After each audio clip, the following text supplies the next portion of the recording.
So now we get to the part of the Council of Jerusalem where they are deciding what they are going to say, right?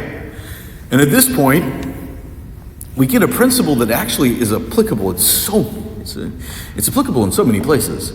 And in fact, it's not unique to the church, and it's actually very popular in business.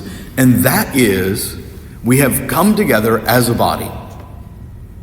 We have made a decision as a body. We have drawn up our response as a body. Now, this is what we think. Period. All of the discussion that happened before is now sort of wiped clean. It may be helpful the next time we gather together, something like that, but like when we leave this room, what's written on this piece of paper is what we think. And it would be then disingenuous. In fact, St. Paul further condemns these people because they don't do it. And part of what's important here is they at the very beginning of the letter, it says, hey y'all, we're the apostles, right? Since we've heard that some of our number who went without any mandate from us have upset you with their teachings.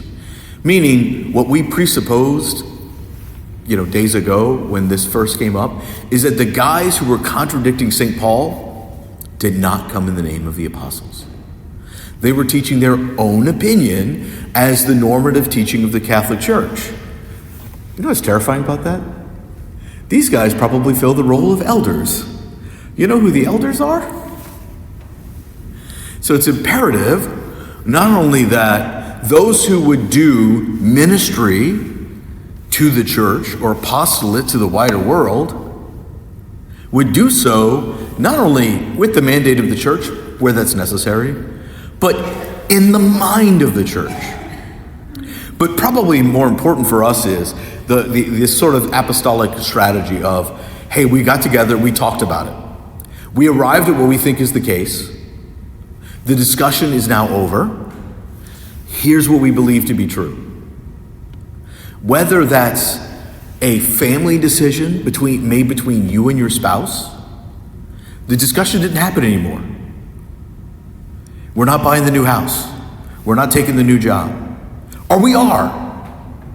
But that discussion is over. Not that the Holy Spirit might not come and be like, hey, nobody buying this house. Maybe we shouldn't be selling it. I don't know the answer to that, but like sometimes our mutual consideration is not right?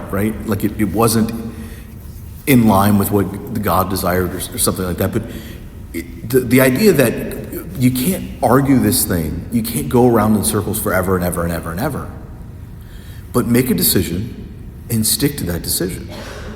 And if I may add one little point, right? Make the decision and try it out. Try it out. Commit to the thing. 2, 3, 4 weeks, right? Look, if it's a one-time thing, then yeah, make your decision and stick to it, right? If it's a repetitive thing, try the new strategy and stick with it. It may take a little while for you to get used to it. It may take a little while for you to get good at it, but stick with it. Avoid the temptation to be constantly rethinking what you have already decided. Because what can become tempting is, I did the thing, the results were awful, I'm not doing that anymore. Cool. I don't know about you guys, but I gotta watch what I say here, I wanna be a little more. I'm generally universally bad when I'm trying something new. Just for context, I think the first time I stood up at this podium and talked, I think it was something like 15 minutes, and Deacon Charlie got me after Mass. It was like, people got to go to work, right? Okay. Got it.